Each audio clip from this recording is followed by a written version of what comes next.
Okay, hello everybody and welcome to this final session of Revolution Counterfire's online festival. My name is Shadia Edwards-Dashti. I'm a journalist, activist, and of course, a member of Counterfire. So thank you everybody for joining this session and of course, the rest of the day as well. This final session is called Confronting the Crisis, the Next Steps for the Left. And today we aim to do just that, confront the crisis. As we've heard throughout the day today, the left has gone through such a roller coaster in recent times, although the left are now striking at the heart of what it means to be a socialist, taking matters into our own hands and really thinking about what it is and what people power really means to us.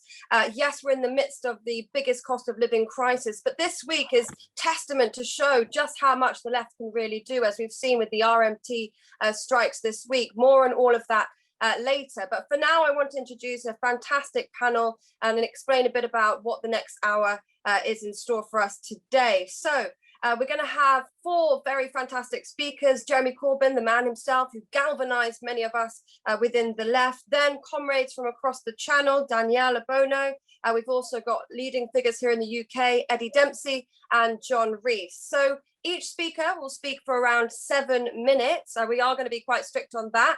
Then we will open up the discussion to the floor so we can try and get as many contributions from you all. At that point, it really has to be just 2 minutes per person to try and squeeze every contribution in. So without further ado, I will introduce the first speaker. It's Danielle Obono. She is a long-time eco-socialist, anti-war, Afro-feminist activist. She was first elected as a deputy to the National Assembly for La France Insoumise in 2017 and coordinated the process of drafting its political program. Of course, earlier this month, finally, we have a socialist in power. She was a candidate and of course, she was one of the 5 parliamentarians elected in the first round with 57% of the vote. So really excited to hear from her. Danielle, over to you. Hi, everyone. Can you hear me? Yes, we can hear you perfectly. Thank you. Thank you so much for inviting me to this conversation. We're very much still in the aftermath of the parliamentary elections, so it's very useful for us to have this discussion, and in order to realize what we have been doing and what we've achieved and what still needs to be achieved. But I'm talking to you as a re-elected member of the French Parliament, part of this new coalition we've been building over the past weeks, the New Popular Union, and as a member and an active member of the Jean-Luc Mélenchon's campaign for presidential election earlier this year, and a campaign which achieved 3rd place at the presidential election, which was quite unprecedented to have such a radical campaigner and a radical candidate to gain 22% of the vote at the presidential election. And it really shook the entire political landscape. What we saw after the first round of this presidential election back in April is the building of 3 blocks, the neoliberal right, headed by Emmanuel Macron, the far right, headed by Marine Le Pen, who's been building this family business for over 40 years now, and this new popular bloc, the bloc that was headed by Jean-Luc Mélenchon and which gained 22%, as I said, of the results, and pretty much at the same level and at the same with the same strength of the two of us.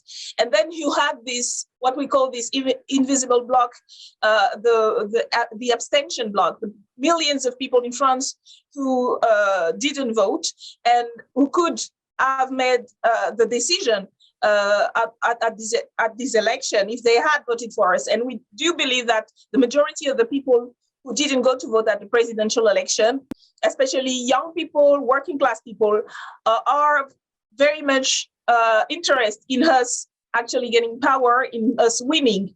And that's very much the task we have in the next weeks and months, to mobilize those millions of people in France who are still disgusted by the way politics have been going, and especially who are still struggling to simply live and to survive with the social emergency, rising cost of livings, with the climate change emergency, and with the high level of repression, police brutality that Macron's regime has been unleashing against the social movement in the past years. So this is the political landscape, quite unexpected for many, quite feared for many because of the new bloc that we represent, and we actually managed to get all the political forces within this bloc, the popular bloc, together for the general election that happened 2 weeks ago, and something that also many pundits and journalists thought and said was impossible, but what actually was impossible was made possible thanks to Jean-Luc Mélenchon's leadership, who actually called for this unity, and pushed by the voice of the people, who actually demanded that we do that. So we managed to build this new coalition that gained over 150 seats at the general elections, which makes us the main opposition force in parliament right now, or just before the far right, which managed also to gain an unprecedented number of seats at parliament, which is also shows how deep the crisis of the Fifth Republic and the entire system is. Because when you have something that was supposed to never happen, to have the far right so big in the parliament, and when you have also the leading party, the Macron's party, saying that it's the same, or they don't care whether they should choose between the far right and the radical left, and saying it's the same thing, I think it's a very very dangerous statement and political strategy, especially when those were the same people who tried to say that they needed our votes to defeat Marine Le Pen. So right now, maybe to sum up the situation, and I'm sure we'll talk more about it in the discussion. We are a country which has very much not resolved its deepest problems, whether you talk about social issues, wherever you talk about democracy or about the environment. And we have a ruling party who doesn't have the majority to actually implement its program, which is a good thing, but who doesn't know how to do differently. Macron only know the neoliberal agenda, and is very much in a dead end right now, which is very important for us, because now we are this big force in parliament, and we need to use it in order to mobilize and inspire social movement, because I very much think that we have to coordinate our action in parliament with the social movements, and that coordination will be the bedrock for actually changing things in France, and not only opposing Macron, but actually defeating him sooner rather than later. So this is what I could say about the situation in France, and hopefully we will discuss together what's happening over there and how we can help each other in this very, very exciting and inspiring moment. Thank you so much, Danielle. It's so brilliant to hear from everything that you've been doing, and we are sending so much solidarity to you. It's absolutely fantastic to hear from you today. And in a very similar way, we've got so much going on here in the United Kingdom, as you well know. So I want to introduce our next speaker. It's Eddie Dempsey. He's the Assistant General Secretary of the RMT. Everybody here in this meeting will know about the RMT's massive strikes. We've got so much to learn from them, and they've really galvanized the feeling and mood of the country. A brilliant week of direct strike action, which has huge public backing, arguably the most important strikes for decades, and definitely paving the way for other unions to follow suit. So it's really exciting to have Eddie Dempsey here this afternoon. Eddie, over to you. Well, thank you, Shadia. Thank you, comrade. Greetings, everyone on the call. I hope you can hear me okay. Is that all right? Can you hear me all right? We can hear you perfectly. Good. I'm having to zoom in from my balcony because I've got a house full of small children who are probably more rebellious than all of us on this call. And if I was to try to do the call in there, I wouldn't be long before I got whacked in the head with a toy or had the phone pulled out of my hands or something of that nature. So we've had a very good week in the RMT. I think you've all seen what we've been doing. And yesterday we had a very big rally in London. There were spontaneous demonstrations in solidarity that broke out across the country. We put on, we think, as many picket lines as, probably more picket lines than we did during the general strike in 26. We had picket lines in locations that we hadn't picketed in something like 40 years. It was that big. And we had the pleasure of people turning out and supporting us all over the country, including Jeremy, who's on the call, was on our picket in Newcastle. We had that big rally in London. And on the front page of all the papers was Boris Johnson in crisis. So the thing that led us here, I suppose, was really trying to get timing right, because I was speaking to a retired member of my trade union only a few weeks ago, and he served 44 years of membership in the RMT and the NUR before it. And I asked him, well, what was the highlight of your time in the trade union? And he said, my highlight in 44 years of membership of this trade union was getting 44 pay rises without excuse. And that's our tradition right the way throughout the financial crash in 2008. We got our pay rises and we fought for them and achieved them right the way throughout the so-called credit crunch. But this was different. During the health emergency and the pandemic, we went through a very strange situation whereby calling strike action isn't really going to achieve much when you haven't got anybody using the trains except for key workers, and isn't really going to cause any financial damage when you've got all of the private companies just being bailed out because they were all going bust. All of these private companies in a rail industry. There was one senior person on industry told me, if the government don't step in on that famous Saturday, then we don't know if we can pay the wages of your members next week. So privatisation fell flat on its face as soon as the health emergency started. But obviously our members, who had been in a tradition of achieving pay rises irrespective of what the conditions are in the country more broadly, were obviously extremely frustrated about the fact that they weren't getting pay rises during the health emergency, and were wondering whether we'd lost our bite in the RMT. People were demanding that we go on strike quite early on, but it was our judgment that we had to wait. We had to wait and we had to build and organise until people were back on the trains and until we were able to be fairly certain, although we could never be sure, that we weren't going to get hit with another virus and a sudden lockdown.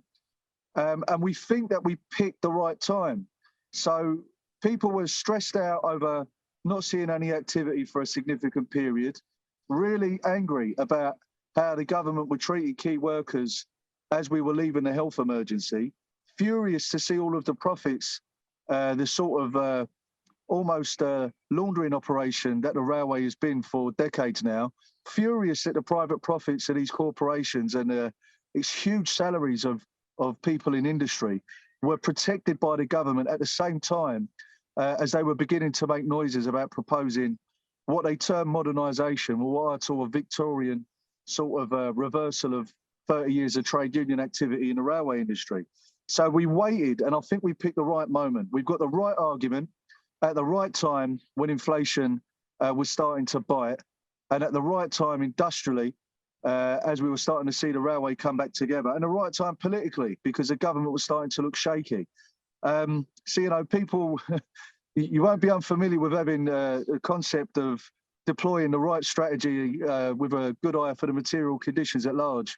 I'm sure people in this room, but that is exactly what we were trying to set out to achieve. And I think what it has shown is that people in this country already know what is wrong.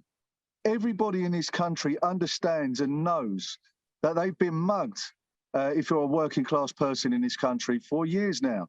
People know and feel that living standards and wages particularly have been falling for 30 years, drastically for some sectors, and people know that their public services have been robbed. We have got a situation where private companies have been eating our public services alive for years now. It's happening in our NHS. They've commercialised our education.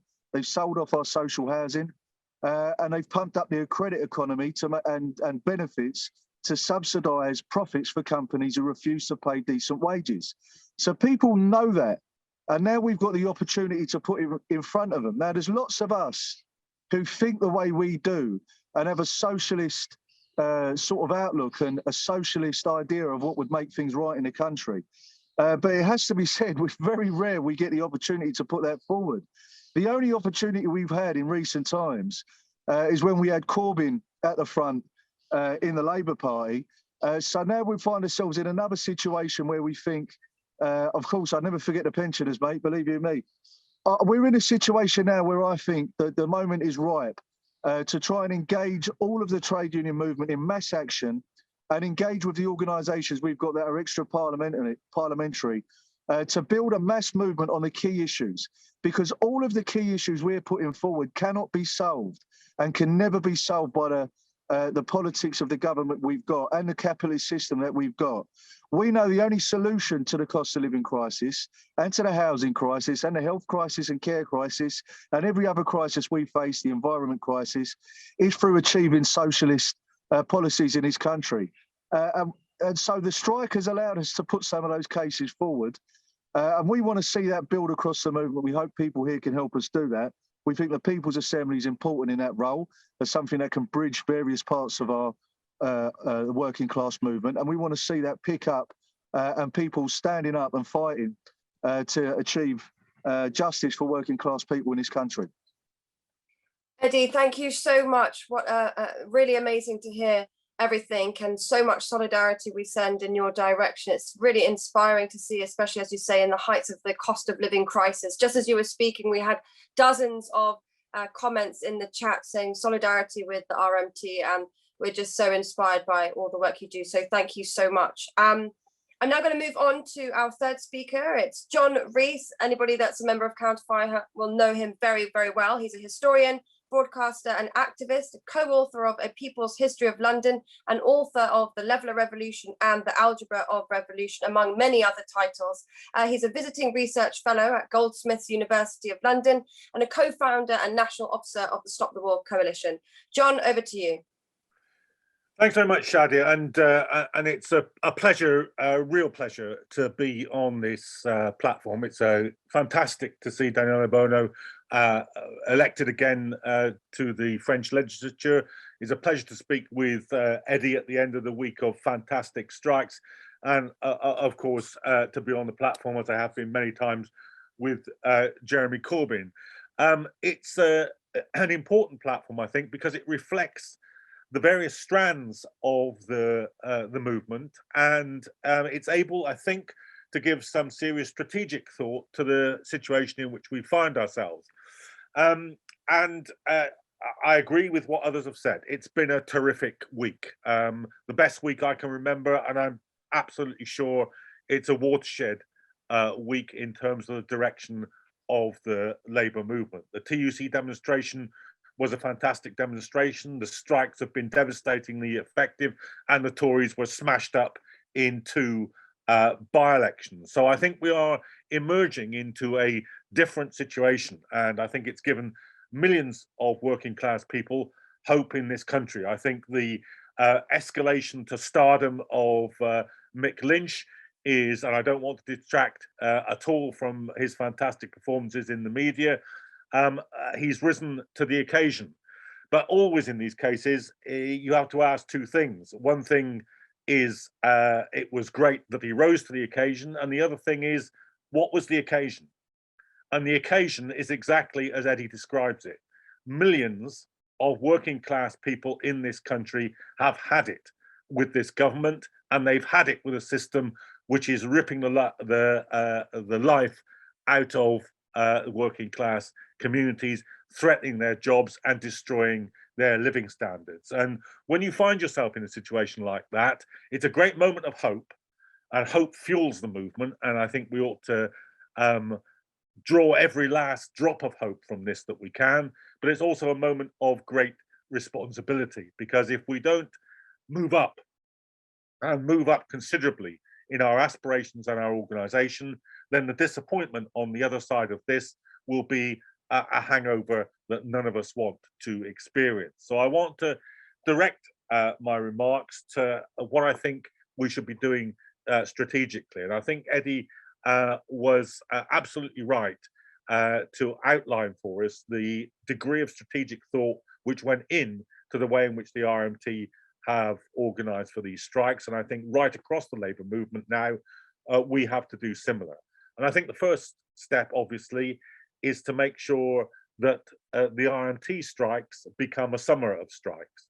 There are already ballots taking place, successful ballots taking place for BA workers. Teachers are talking of going on strike. Postal workers are balloting.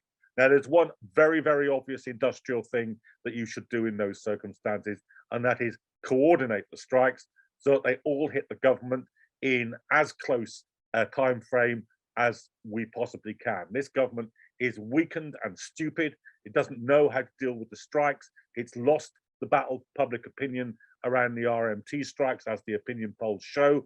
Now is the moment industrially to coordinate. That's the first thing. Second thing is this: we have a strategic problem right across the labor movement, right from the revolutionary left through to the Labour Party and including the trade unions. We've gone through a long period of defeat, and we're relatively isolated. Even the biggest of our organizations are relatively isolated from some working class communities. The roots of the movement have withered in some places. Trade union membership, although it's rising, should be much bigger than it is. 6 million is a great figure, but not when the working class as a whole is 30 million. We all know what happened with the Red Wall with the Labour Party. There are contenders for the votes and the aspirations of working class people on the right, and we can't afford to let them get a foothold. So we need to think about how we use this moment to increase the roots and the capacity of working class people to fight back. And in that, we need to fight on all fronts. The industrial struggle is great, but it's not the whole of the class struggle. Frederick Engels said that the class struggle exists in 3 levels: economic, political, and ideological. And if we're to win this battle, we need to fight on all those fronts. We need to be able to win the battle of ideas. We need to have better ideas, more theoretically rooted, more historically grounded, more convincing, ultimately, than our political opponents. And that means work like the work we've been doing today and that we do in Counterfire. We need a political strategy. We can't just say the right have captured the Labour Party, that's the end of it. We need to both try and develop an electoral alternative, but we also need to say that politics isn't just about elections.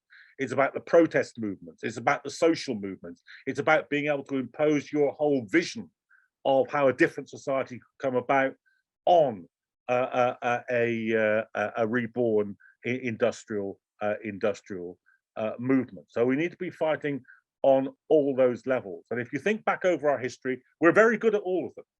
You know, the Stop the War movement and the things that we've done in People's Assembly, they've mobilized hundreds of thousands of people. And we need to do that again. And in my view, if the TUC won't call another demonstration this autumn when the cost of living strikes really begin to bite, then it's down to the People's Assembly and the unions to call another demonstration even bigger than the last TUC demonstration. We need to coordinate the strikes so that they hit the government at the same time, and we need working class education returned to the movement. You know, when I came into the movement in the 1970s, it was simply axiomatic that you came across the works of Engels and of Lenin and of Trotsky and the Labour history and Morton's history, People's History of England, and Christopher Hill's writings on the English Revolution and Eric Hobsbawm's writings. That was automatic. It's nowhere near as automatic now. But you can't have a stupid working class movement. You can't have a working class movement that doesn't know its own past, that can't apply the lessons, that can't analyze the capitalist system. That simply won't work. So at every level, we need to redouble our efforts. We've had in recent years very successful protests. Jeremy led a very, very successful revolt, and we're still living with the fruits of that in terms of left-wing MPs having been elected, and we are now seeing the critical return of strike action. We need to sit down with each other and combine those into a single effective strategy that can bring down the government and give working people the hope that they can transform this society from one that's built on their exploitation, built on their misery, built on wrecking their lives, into one that's a socialist society controlled by them. And if the aim is socialism, if the aim is self-government by working people, then the path to it has to be the self-emancipation of working people, the self-organization in the unions, in the protest movement, in the electoral field, intellectually, in order to provide the hope and the perspective and the strategy that can turn this moment into a permanent victory. Thanks very much for listening. Thanks so much, John. Really, really encouraging words, especially, trying to get everybody to really, really understand by reiterating that we all must be fighting back on all fronts. It's about the self-emancipation of the working class, and that is through every single facet. And I think that really was a key message from you today, John. So thank you so much. Moving to our final speaker, then we have Jeremy Corbyn, who obviously needs not much of an introduction, but of course he was an MP, is an MP for Islington North since 1983. He was the Labour leader of the opposition from 2015 to 2020, securing 13 million of the votes in the 2017 election. He's widely known as the Prime Minister we never had. Since Keir Starmer has refused to restore the whip to Jeremy Corbyn, as long as he supports and endorses the Stop the War coalition, he now sits in Parliament as an independent. So Jeremy, you're up. Can I say, first of all, thanks for putting me on. And I've been listening to most of the calls, but the signal kept dipping in and out. I want to just say congratulations to Danielle Obono on being elected again to the French National Assembly. I was with her campaigning a few weeks ago in Paris.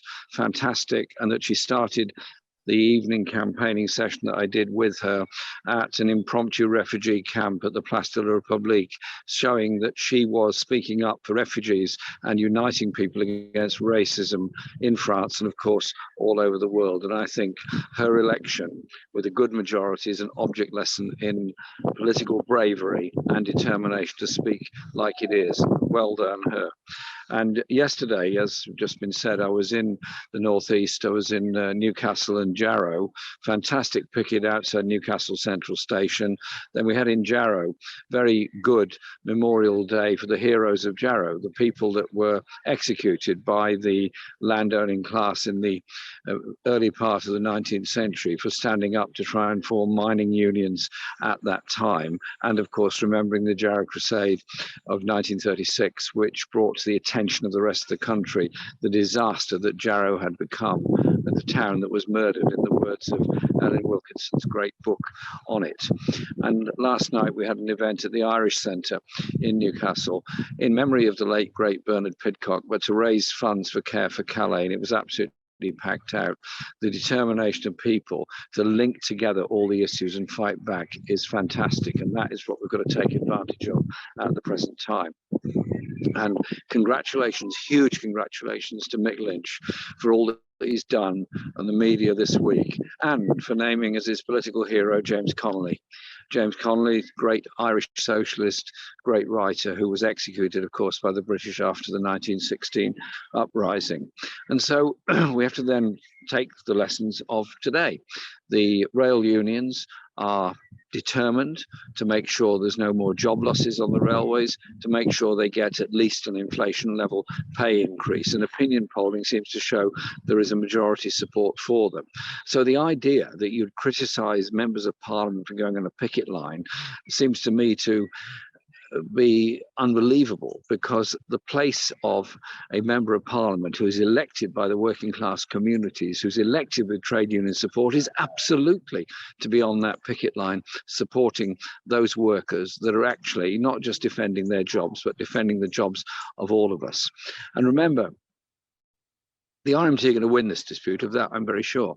And in winning that dispute, the CWU will be in an even stronger position to win their dispute with BT and the civil service unions and the teaching unions and so many others. But it's also about the whole economic strategy that's being followed by this government.